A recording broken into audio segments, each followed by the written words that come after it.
Students, आज के इस वीडियो लेक्चर में हम प्रैक्टिकल प्रॉब्लम 12th है और ये करेंगे जहाँ पे अकाउंट ऑफ अ लाइब्रेरी का एक अकाउंट दिया हुआ है आपको, रिसिप्शन पेमेंट्स अकाउंट दिया है धनंजय लाइब्रेरी मुंबई का। ठीक है, तो धनंजय लाइब्रेरी मुंबई का रिसिप्शन पेमेंट्स अकाउंट है हमारे पास 31 मार्च 2020 का। मतलब हमें जो बैलेंस शीट हम प्रिपेयर करेंगे वो 31 मार्च 2020 की बैलेंस शीट हमें बनानी है and income and expenditure account भी हमें 31 मार्च 2020 का ही बनाना है। तो let's begin with the receipt side. यहाँ पे डेबिट साइड में रिसिप्ट के अंडर में मतलब कितना हमें रिसीव हुआ है, ओके। तो यहाँ पे एडमिशन फीस रिसीव हुई है 4500। ये जो बैलेंस ब्रॉट डाउन है, ये वाला बैलेंस अगर हमको है ना कैपिटल फंड निकालना होता है तो हम इसको यूटिलाइज करते हैं, अदरवाइज इसको हम यूज नहीं करते हैं। तो यहाँ पे हमको है ना एज पर द क्वेश्चन हम रीड करके देखेंगे कि कैपिटल फंड फाइंड आउट करना है क्या नहीं करना है। तो नेक्स्ट यहाँ पे अभी एडमिशन फीस है ये 4500, ये इनकम के अंडर में जाएगा। सब्सक्रिप्शन इनकम के अंडर में जाएगा। लेक्चर हॉल हायर चार्जेस ये इनकम के अंडर में जाएगा। देन यहाँ पे मिसलेनियस इनकम दिया है, ये भी इनकम के अंडर में जाएगा। And interest on investment will also go under income. Now payment side आते हैं। पेमेंट साइड में सैलरीज दिया है, एक्सपेंडिचर के अंडर में दिखाएंगे हम 2 सैलरीज करके लिखेंगे, 2 सैलरीज करके। देन नेक्स्ट वाला 2 रेंट करके 7500 हम लिखेंगे एक्सपेंडिचर के अंडर में। इन्वेस्टमेंट एसेट होता है, हम एसेट्स के अंडर में इसको शो करेंगे। स्टेशनरी एक्सपेंडिचर इसके लिए उसको एक्सपेंडिचर्स के अंडर में लिखेंगे। इलेक्ट्रिसिटी चार्जेस एक्सपेंडिचर के अंडर में लिखेंगे। एंड बुक्स लाइब्रेरी के लिए जो बुक्स है वो एसेट्स है, तो बुक्स को हम एसेट्स के अंडर में लिखेंगे। देन ये यहाँ पे जो आपको इन्वेस्टमेंट एंड ये जो बुक्स दिया है ये न्यू परचेस है, ये न्यू परचेस है इन्वेस्टमेंट्स एंड बुक्स का। देन नेक्स्ट आपको दिया आउटस्टैंडिंग एक्सपेंसेस। तो यहाँ पे आउटस्टैंडिंग एक्सपेंसेस आपको बोला कि 2018-19 का मतलब 2018-19 का आउटस्टैंडिंग एक्सपेंसेस है ना का पेमेंट किया है, हमने पेमेंट किया है। इसका मतलब ये करंट ईयर रिलेटेड नहीं है, इसके लिए ये करंट ईयर में नहीं दिखेगा। लेकिन अगर हमको बैलेंस शीट बनानी पड़ी, ओपनिंग बैलेंस शीट, तो वहां पे ये अमाउंट हमें शो करना पड़ेगा लायबिलिटीज के अंडर में।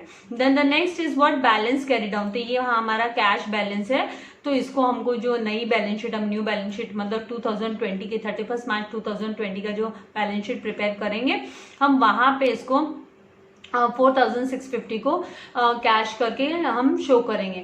द नेक्स्ट आपको यहाँ पे बोला कि you are required to prepare, आपको प्रिपेयर करना है income and expenditure account for the year ended 31 March 2020 का आपको income and expenditure account prepare करना है एंड बैलेंस शीट आपको प्रिपेयर करनी है एज ऑन दैट डेट। और 31 मार्च 2020 की बैलेंस शीट भी आपको बनानी है। अब आपको सबसे पहले इन्फॉर्मेशन दी हुई है कि the following information is also made available to you.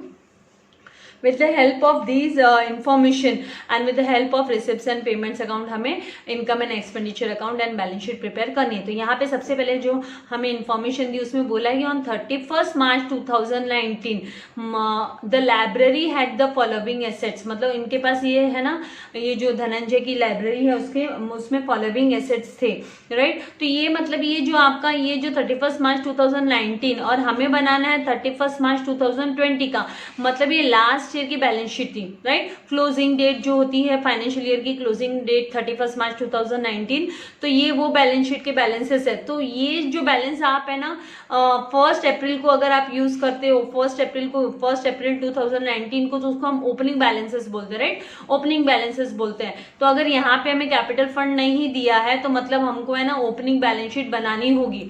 तो ये हम देखते हैं, क्वेश्चन को रीड करते हुए जाना है हमको। तो ये वाले बैलेंसेस हम कहाँ पे लिखने वाले हैं, ये जो बुक्स है ये हमको एसेट्स के अंडर में लिखना है, फर्नीचर हमें एसेट्स के अंडर में लिखना है, मशीनरी हमें एसेट्स के अंडर में लिखना है, ठीक है। Then the next is what second, subscription received in advance amounted to ₹500। ये सब्सक्रिप्शन का अमाउंट है ना एडवांस में रिसीव हुआ, ये एडवांस रिसिप्ट है, ड्यूरिंग द ईयर एडवांस हुआ, तो मतलब ये करंट ईयर रिलेटेड नहीं है, इसलिए इस 500 को हमको सब्सक्रिप्शन में से, यहाँ पे जो सब्सक्रिप्शन दिया है आपको 20,000 का, उसमें से आपको माइनस करना है 500 received in advance during the year का सब्सक्रिप्शन। और इसका सेकंड इफेक्ट आपको लायबिलिटीज के अंडर में लिखना है। क्यों हम लायबिलिटीज के अंडर में लिखते हैं, क्योंकि हमारी इनकम है, जब भी है ना प्री रिसीव्ड इनकम होती है, एडवांस में मिली हुई इनकम होती है, तो उसको हम लायबिलिटीज के अंडर में लिखते हैं। और एडवांस में मिला हुआ, अगर एडवांस में पेमेंट किया हुआ अगर कोई आउटस्टैंडिंग एक्सपेंसेस है, एडवांस में आपने प्रीपेड किया है आपने, तो उसको हम एसेट्स के अंडर में लिखते हैं। तो ये आपको एक वाइस वर्सा आपको याद रखना है, ठीक है। फिर नेक्स्ट हमारे पास यहाँ पे थर्ड दिया आउटस्टैंडिंग सैलरीज ₹1300, आउटस्टैंडिंग सैलरी 1300 दिया, मतलब इसको आपको क्या करना है, ऐड करना है सैलरीज में। यहाँ पे जो आपके पास सैलरीज दिया है इसमें 9000 में आपको आउटस्टैंडिंग ऐड करना है 1300 जो दिया है। एंड आउटस्टैंडिंग रेंट भी बोला है 950, तो आउटस्टैंडिंग रेंट 950 ये भी आपको रेंट के अंडर में ऐड करना है एक्सपेंडिचर के अंडर में। और इसका सेकेंड इफेक्ट आपको आउटस्टैंडिंग सैलरीज का एंड रेंट का आपको शो करना है लायबिलिटीज के अंडर में। Then the next one is what 50% of the admission fees should be capitalize. इसका मतलब आपको ये जो एडमिशन फीस है इसको इनर कॉलम में अमाउंट लिखना है और इसका 50% दैट मीन्स 2250 रुपीज आपको माइनस करना है, उसको कैपिटलाइज कर लेना है, मतलब उसको कैपिटल फंड में हम ऐड करेंगे और बाकी का नेट है ना आउटर कॉलम में है ना 2250 जाएगा इनकम के अंडर में। यहाँ पे सैलरी एंड रेंट के अमाउंट को भी आप इनर कॉलम में लिखोगे क्योंकि इनके ऊपर एडजस्टमेंट है करके।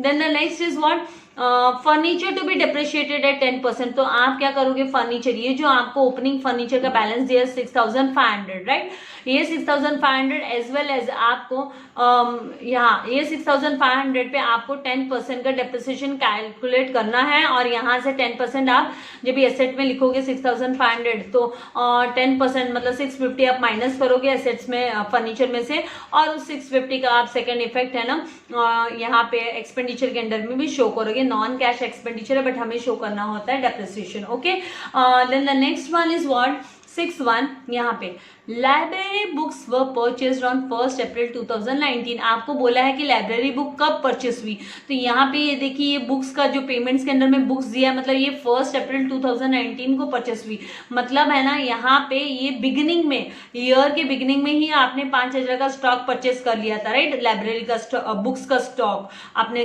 भर लिया था 5000 का, तो यहाँ पे आपको फुल ईयर का डेप्रिसिएशन आएगा, 5000 पे भी फुल ईयर का आएगा एज वेल एज आपके जो ओल्ड बुक्स है यहाँ पे पहले से जो बुक्स का स्टॉक था 50,000 का एसेट वो उस पे भी फुल ईयर का आएगा। मतलब आपको पूरे साल का डेप्रिसिएशन 10% कैलकुलेट करना है, तो पहले आप ये जो बुक्स लिखोगे उसमें add purchases add new books करोगे 5000 तो 55,000 और 55,000 पे आप 10% कैलकुलेट करोगे तो 5,500 आपका डेप्रिसिएशन आएगा। तो ये जो डेप्रिसिएशन है आपको टोटल बुक्स में से माइनस करना है 5,500 और इस 5,500 का सेकेंड इफेक्ट आप डेप्रिसिएशन करके एक्सपेंडिचर के अंडर में शो करोगे। तो इस तरीके से इसके एडजस्टमेंट हमको शो करना है। Then the next one is 7th one is what the investments were purchased on 1 April 2019। अभी है ना इन्वेस्टमेंट भी परचेस हुआ है, यहाँ पे हमने देखो पेमेंट्स में जो अमाउंट दिखाई दे रहा है, मैंने क्या बोला जब पेमेंट्स के अंडर में आपको कोई भी एसेट्स दिखाई देते हैं इसका मतलब वो नए परचेस किए हुए राइट। तो यहाँ पे इन्वेस्टमेंट 6000 का है, ये कब परचेस हुआ स्टार्टिंग में बिगनिंग में परचेस हुआ है। देखिए यहाँ पे बोला है कि 1 अप्रैल 2019 तो मतलब एकदम स्टार्टिंग ईयर के स्टार्टिंग में स्टार्टिंग के फर्स्ट डे को परचेस हुआ है ये इन्वेस्टमेंट, तो आपको 20% का इंटरेस्ट इस पे कैलकुलेट करना है राइट। तो हमें देखना है कि ये जो 20% है ना आपका 6000 पे 20% आप कैलकुलेट करोगे तो आपको 1200 रुपीज आएगा राइट। तो ये 1200 रुपीज है वो आपका क्या है टोटल इंटरेस्ट आपको रिसीव होना चाहिए, लेकिन आप देखिए यहाँ पे आपको कंपेयर करना पड़ेगा। रिसिप्ट साइड में यहाँ पे इंटरेस्ट ऑन इन्वेस्टमेंट 900 ही दिखाई दे रहा है, तो मतलब आपको कितना रिसीव होना चाहिए था 1200 राइट। तो आपका ये इंटरेस्ट का जो अमाउंट है आप इंटरेस्ट ऑन इन्वेस्टमेंट 900 रुपीज आप इनर कॉलम में लिखोगे और आउटर कॉलम में आप 1200 रुपीज लिखोगे और 1200 माइनस 900 करेंगे तो 300, तो 300 अभी भी आपका क्या है एक्रूड इंटरेस्ट है। क्या है एक्रूड इंटरेस्ट है, तो यहाँ पे आप ऐड एक्रूड इंटरेस्ट करोगे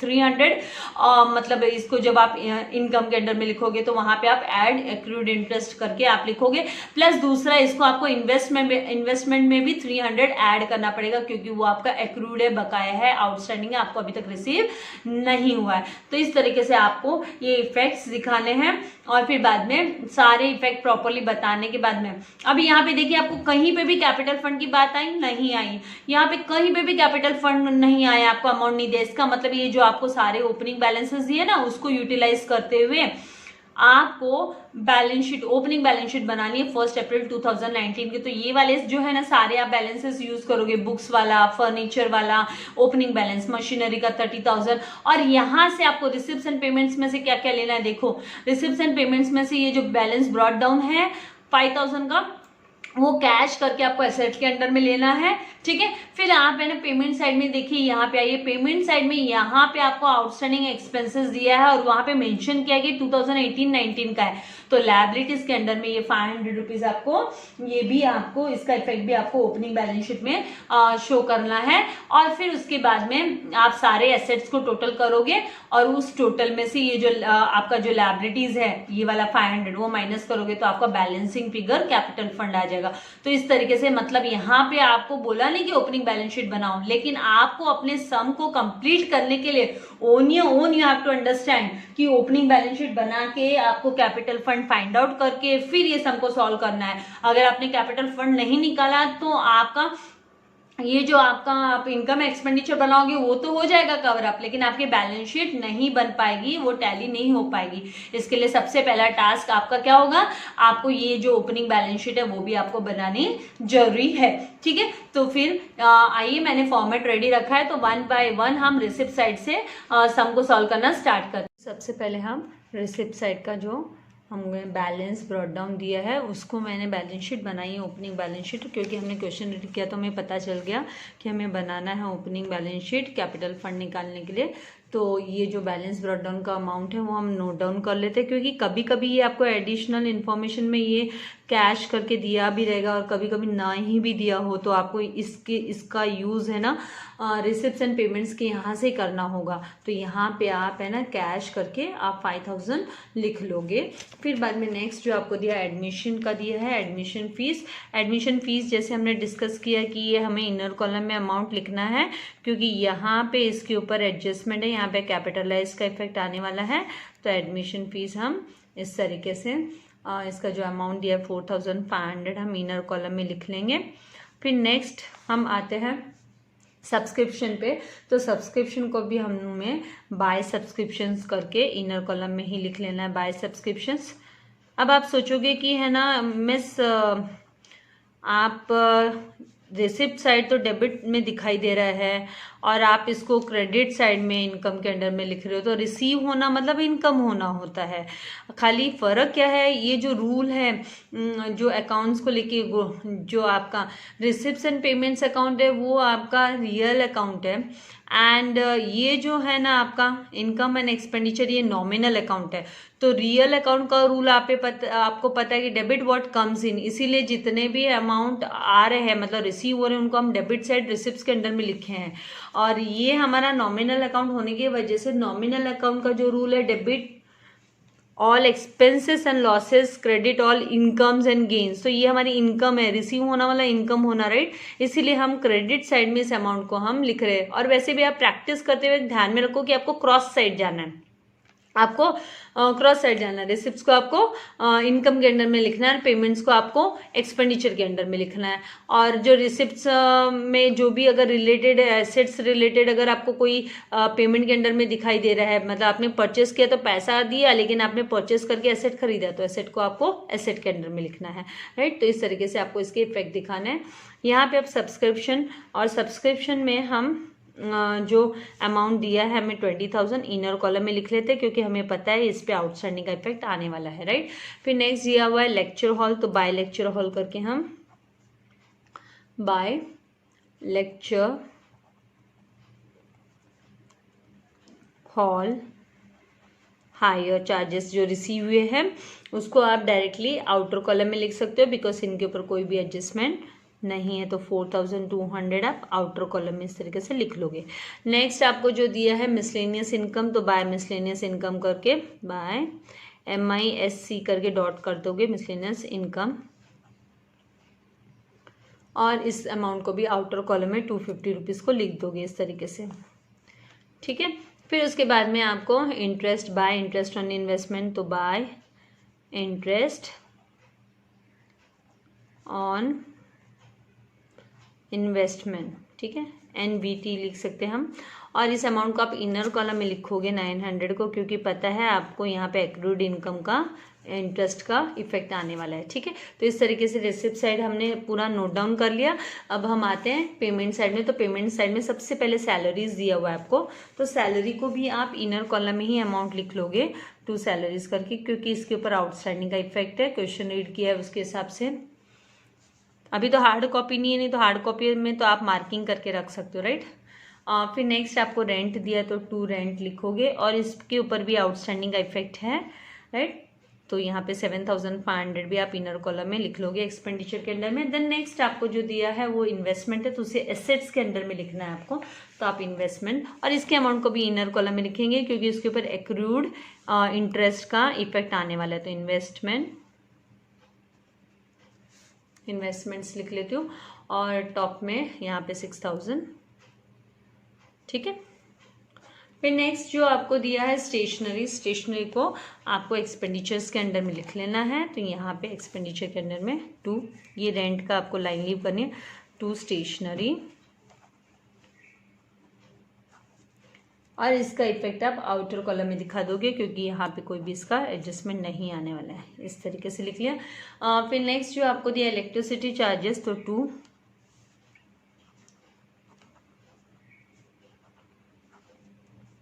इलेक्ट्रिसिटी चार्जेस, इसको भी आउटर कॉलम में लिख देना है क्योंकि इसके ऊपर कोई भी एडजस्टमेंट नहीं है, कुछ आउटस्टैंडिंग या प्रीपेड वाला एडजस्टमेंट नहीं है।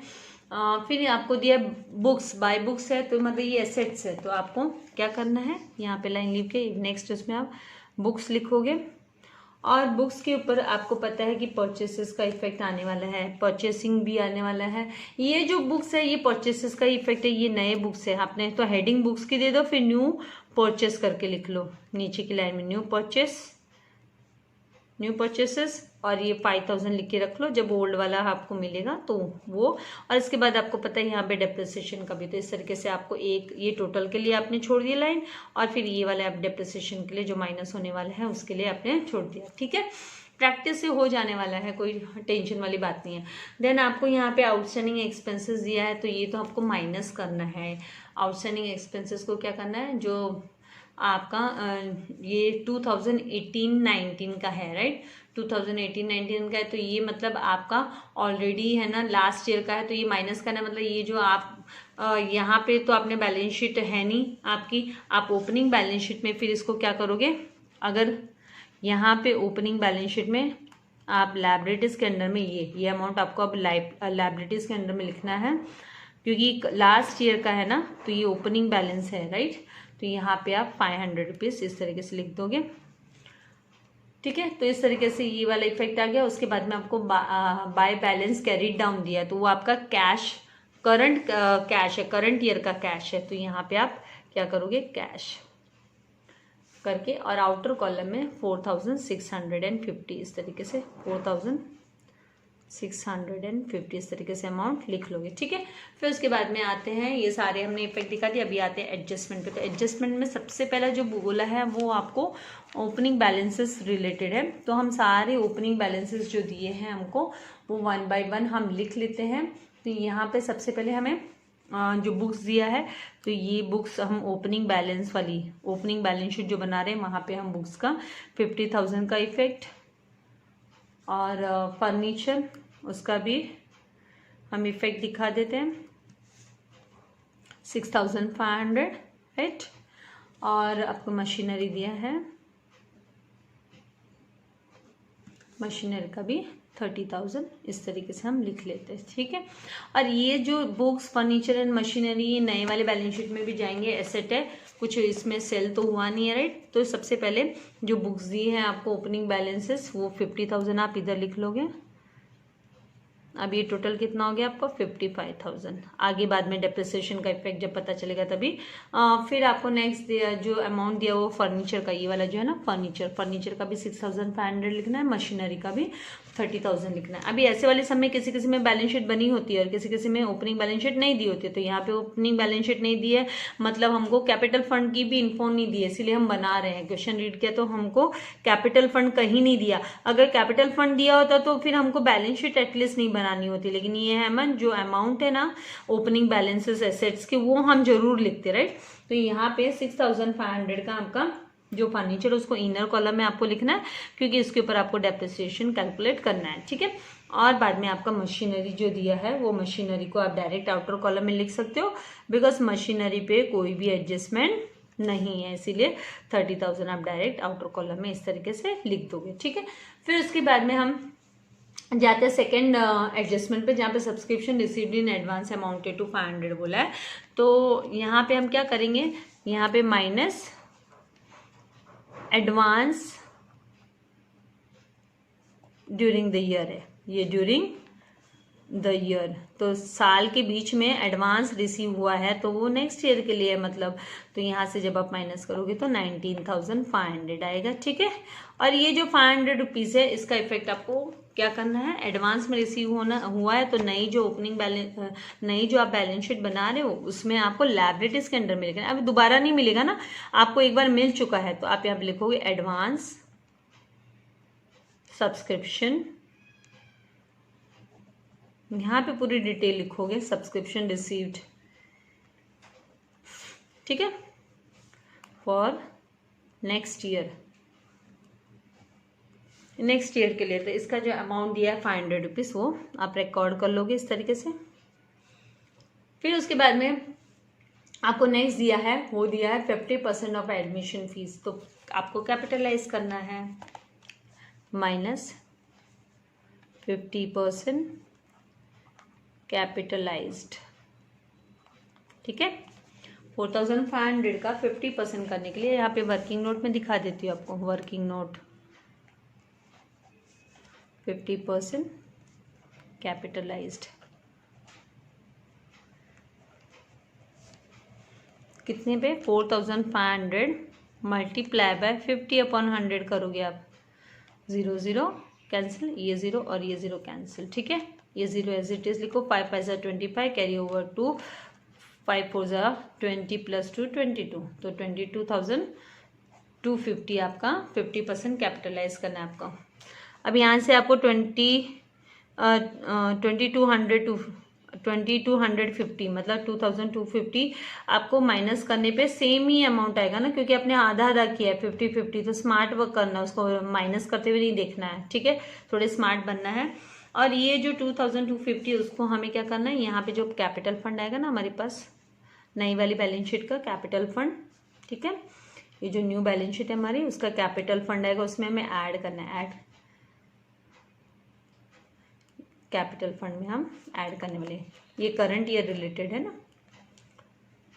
एडमिशन फीस, इनर कॉलम में अमाउंट लिख लेते हैं। अभी कैपिटल फंड तो हम क्लोज करके निकाल लेते हैं, ओपनिंग बैलेंस शीट को क्लोज करना है तो बाद में भी कर सकते हैं। यहाँ पे ये हो गया। उसके बाद में नेक्स्ट इफेक्ट हमको फर्नीचर टू बी डेप्रिशिएटेड बोला 10%, तो यहाँ पे माइनस डेप्रिसिएशन, ये खाली हमको क्लोजिंग बैलेंस शीट पे ही करना है, ठीक है, 10%। तो 6,500 का अगर 10% मैं आपको बताती हूँ, 10% डेप्रिसिएशन ऑन 6,500 के अमाउंट पे आपको करना है, तो 6,500 मल्टीप्लाई बाय 10/100 करते, वेरी इजी कैलकुलेशन, वर्बली भी कर सकते थे, this 0 and this 0 got cancel, तो 650 रुपीज़ का डेप्रिसिएशन है, ठीक है। तो ये 650 का आपको इफेक्ट माइनस करना है, ये डेप्रिसिएशन के यहाँ से 650, राइट। यहाँ से जब आप 650 माइनस करते हो तो आपको 5,850 आएगा, ठीक है। माइनस करेंगे तो आप 0 - 0, यहाँ से बोरो किया, ये 4 हो गया, ये 10 10 - 5 किया तो 5, फिर 4 - 6 पॉसिबल नहीं, तो दिस बिकेम 5, तो 14 - 6 किया तो 8 एंड ये 5 एज इट इज, तो 5,850। और ये जो 650 इसका सेकेंड इफेक्ट आपको कहाँ दिखाना है, एक्सपेंडिचर के अंडर में, टू डेप्रिसिएशन ऑन, टू आप लिखोगे to depreciation on furniture, furniture पे डेप्रिसिएशन है तो फर्नीचर पे दिखाओगे ना, तो यहाँ पे 650 आप इस तरीके से like this you will write, okay. Then the next one is what, library books were purchase on 1 April 2019 बोला है लाइब्रेरी बुक्स को, मतलब ये जो परचेसेस हुआ है ना 5,000 का, ये 1 अप्रैल को मतलब ओपनिंग फर्स्ट डेट को ही हुआ है, तो मतलब ये टोटल अमाउंट पे आप 10% अभी निकाल सकते हो। ड्यूरिंग द ईयर नहीं आया, 20 साल के कोई बीच में नहीं आया, स्टार्टिंग में 5,000 का खरीद लिया था, तो ये 10% डेप्रिसिएशन पूरे के पूरे बुक्स पे आपको डेप्रिसिएशन 10% पूरे बुक्स पे निकालना है। तो 55,000 पे 10% निकालेंगे तो 5500 आता है। Then to let me show you 10% depreciation on 55,000 books की कॉस्ट है, राइट। ये बुक्स के लिए डिप्रिसिएशन है। तो 55,000 मल्टीप्लाई बाय 10/100 आपको करना है। This zero got cancel, this and this got cancel. अब यहाँ पे 5500 तो इस तरीके से आपका 5500 आया। अब आप क्या करोगे, 5500 को माइनस करोगे 55,000 में से, राइट। तो 55,000 में से आप जब माइनस करते हो 0 0, ये 0 - 5 पॉसिबल नहीं है। 0 में तो नेबर के पास गया, उसके पास भी नहीं है। यहाँ से 4 हुआ, आपको यहाँ पे 4 कर लेना है। ये आपका 9 और ये हुआ 10। तो 10 - 5 करने पे 5 होता है। एंड 9 यहाँ पे 10 - 5 जरा से यहाँ पे हो गया 0। ये 0 - 0, 0 - 0 हुआ। यहाँ पे स्टेप है ना 10 का ही आएगा, 9 नहीं। यहाँ पे 4 हुआ और यहाँ पे 10 हुआ। 10 - 5 किया तो 5 आ गया।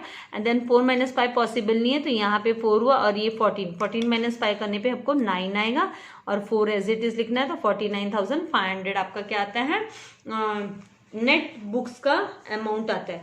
अभी ये 5,500 जो डिप्रिसिएशन है वो आपको कहाँ पे रिकॉर्ड करना है, आपको इसका इफेक्ट है ना एक्सपेंडिचर के यहाँ पे भी दिखाना है, राइट। तो आप लिखोगे लॉस हो गया ना, नॉन कैश एक्सपेंडिचर हो गया लेकिन है एक्सपेंडिचर। तो टू डिप्रिसिएशन ऑन बुक्स, ठीक है। तो आपको यहाँ पे 5,500 इस तरीके से रिकॉर्ड कर लेना है। ये हो गया। इसके बाद में जो लास्ट एडजस्टमेंट जो बचा है वो है इन्वेस्टमेंट को लेके, राइट। तो इन्वेस्टमेंट का बोला कब परचेस किया है, 1 अप्रैल को परचेस किया है। बोला है कि 1 अप्रैल। यहाँ पे हमारे पास स्पेस है, यहाँ पे कर लेते हैं वर्किंग नोट। इन्वेस्टमेंट पे आप कैलकुलेट कर रहे हो interest on investment, interest on investment. पहले आप इन्वेस्टमेंट पे इंटरेस्ट निकाल के देखो कि एक्चुअल में कितना रिसीव होना चाहिए। तो 20% आपको कैलकुलेट करना है और वो कितने पे, 6,000 रुपीज़ पे। इन्वेस्टमेंट का 6,000 का, और ये 6,000 है ना स्टार्टिंग में ही है ना इन्वेस्टमेंट कर दिया था। तो मल्टीप्लाई बाय 20/100 करोगे। This zero got cancelled. अभी ये वाला एंड ये वाला कैंसिल हो गया। अभी देखो कितना होता है आपका, ये 2 0 एज इट इज लिख दो एंड 2 6 कितना होता है, 12 होता है। तो 1200 रुपीज़ का क्या है, इन्वेस्टमेंट पे इंटरेस्ट रिसीव होना चाहिए। आपने अभी देखा क्वेश्चन में क्या 1200 रिसीव हुआ, नहीं। ये देखिए यहाँ पे कितना हमने रिकॉर्ड किया, ओनली 900 हमारे रिसिप्ट्स के अंडर में हमें दिया है। तो होना तो 1200 चाहिए था। तो आउटर कॉलम में करंट ईयर का 1200 है ना, तो आउटर कॉलम में 1200 आना चाहिए। अब इन दोनों का जो डिफरेंस होता है, इन दोनों का जो डिफरेंस होगा वो क्या है, वो आउटस्टैंडिंग है। 300 रुपये का डिफरेंस आएगा। आप देखोगे कि दोनों में कितने का फर्क है, तो 300 का।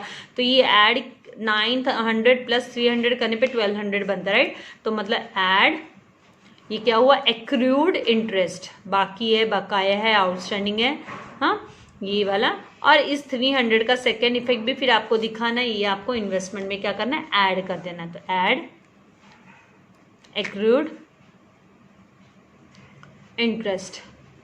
तो इस तरीके से हमारे सारे जो एडजस्टमेंट्स हैं वो हमने कवर अप कर लिए और जितने भी अमाउंट थे वो भी हमने लिख लिए। अब हम क्या करेंगे, सबसे पहले आपने कैपिटल फंड अभी तक निकाला नहीं है हमने, राइट। तो सबसे पहले ना हम ओपनिंग बैलेंस शीट को क्लोज डाउन कर देते हैं।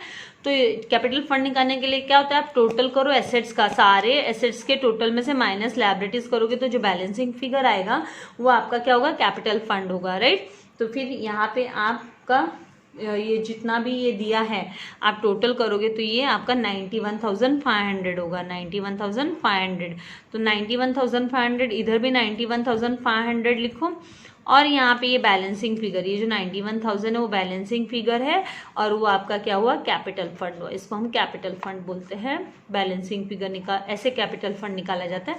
तो ये 91,000 अब हम क्या करेंगे, यहाँ पे लिख लेते हैं।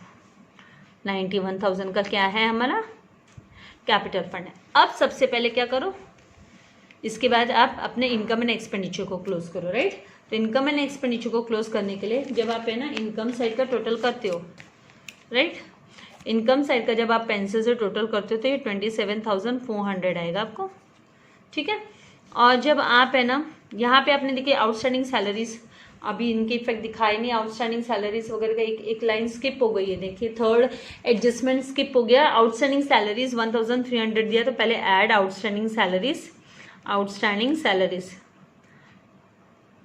हार्ड कॉपी में मार्किंग रहती है तो तुरंत हम वहाँ पे दिखा सकते हैं, राइट। और मैंने लाइन तो लीव किए हुए थे कि इस पे है इफेक्ट, तो 10,300 और यहाँ पे ऐड आउटस्टैंडिंग रेंट भी आपको ऐड करना है, तो आउटस्टैंडिंग रेंट है वो दिया हुआ है 950 का, राइट। तो इनको इसको टोटल करने पे आपको 8,450 आएगा। अब इसका 1,300 एंड 950 इन दोनों को हमको दिखाना है, राइट। ये क्या है, एक्सपेंडिचर्स आउटस्टैंडिंग है तो इनको लायबिलिटीज के अंडर में ये भी हमको शो करना पड़ेगा। तो हम यहाँ पे लिखेंगे आउटस्टैंडिंग सैलरीज। तो इस तरीके से जब क्वेश्चन रीड करने के टाइम अलर्ट रहते हैं ना तो कहीं ना कहीं पे वो दिख जाता है कि कौन सा अमाउंट लिखा नहीं है अभी तक। लाइन लीव किया होता है एडवांस में, जैसे यहाँ पे लाइन लीव की थी, पता था, मार्किंग होने पे पता रहता है, राइट, तो पता चल जाता है अमाउंट फिल नहीं हुआ है। तो आउटस्टैंडिंग यहाँ पे रेंट, तो रेंट का 950 इस तरीके से रिकॉर्ड कर लोगे, ठीक है। अब आप इसका जब टोटल करोगे, अलर्ट तो रहना है सम करने के टाइम पे, लेकिन ऑर्डर में सिस्टमेटिक करते तो दिख ही जाता है। ये तो जब आप पूरा टोटल करोगे तो आपको 27,100 आएगा, 27,100। तो 27,400 इज मोर, मतलब आपका credit side is more, credit side is more comparative to expenditure side, मतलब आपको सरप्लस हो रहा है छोटा सा सरप्लस है लेकिन है सरप्लस ही है।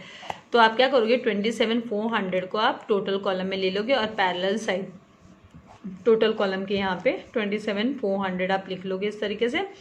और यहाँ पे आपका बैलेंसिंग फिगर है वो आपको 300 रुपीज़ आएगा। इन दोनों का जो डिफरेंस है ना, ये जो डिफरेंस आपका है वो 300 रुपीज़ का डिफरेंस आता है, ये डिफरेंस है, राइट। ये आपका डिफरेंस है 300 रुपीज़ का, तो इसको हम क्या बोलेंगे, सरप्लस बोलेंगे। क्यों सरप्लस बोल रहे हैं, क्योंकि यहाँ पे एक्सेस ऑफ इनकम है ओवर एक्सपेंडिचर, तो आप लिखोगे excess of income over expenditure. जब सरप्लस होता है तो हम क्या करते हैं, उसको ऐड करते हैं कैपिटल फंड में। तो ये जो 300 रुपीज़ है उसको आप क्या करोगे, कैपिटल फंड में यहाँ पे ऐड करोगे, तो add in surplus, add surplus, यहाँ पे आप लिख लोगे 300 रुपीज़, राइट। इन सबको जब आप टोटल करोगे तो देखिए 0, 5, ये हुआ 5 एंड यहाँ पे 1 + 2 3 होता है एंड 9, 93,550, राइट। तो ये सारा फिर आप जब लास्ट में इसको जब टोटल करेंगे, आप लास्ट में जब सारा टोटल करेंगे, आप सब अमाउंट सब लिखा है, इनको जब टोटल करोगे तो आपको 96,300 आना चाहिए। अभी टोटलिंग में आप एक्सपर्ट हो गए होंगे, राइट। आपको टोटल करके देख लेना है, जब टोटल करके देखोगे तो आपको 96,300 दोनों साइड आएगा, राइट। आपका अमाउंट दोनों साइड इक्वल आ गया है टोटल करने पे, मतलब आपके बैलेंस शीट टैली हुए तो 99.99% तो आपका सम पूरा ही करेक्ट है। अगर कहाँ से कुछ ऐसा एरर कर दिया, जो 11th स्टैंडर्ड में हमने रेक्टिफिकेशन ऑफ द एंट्री सीखा था, राइट, तो अगर वैसे कुछ गलती कर दी है तो बात अलग है, अदरवाइज वो सम फुल करेक्ट रहता है। तो अगर आपने अभी तक मेरे चैनल को सब्सक्राइब नहीं किया तो please do subscribe it, like करना मत भूलिएगा, फ्रेंड्स के साथ शेयर जरूर कीजिएगा एंड बेल आइकॉन बटन पे प्रेस कीजिएगा ताकि मेरे लेटेस्ट वीडियो के नोटिफिकेशन आपको मिलते रहे। Thank you very much, God bless you all dear students.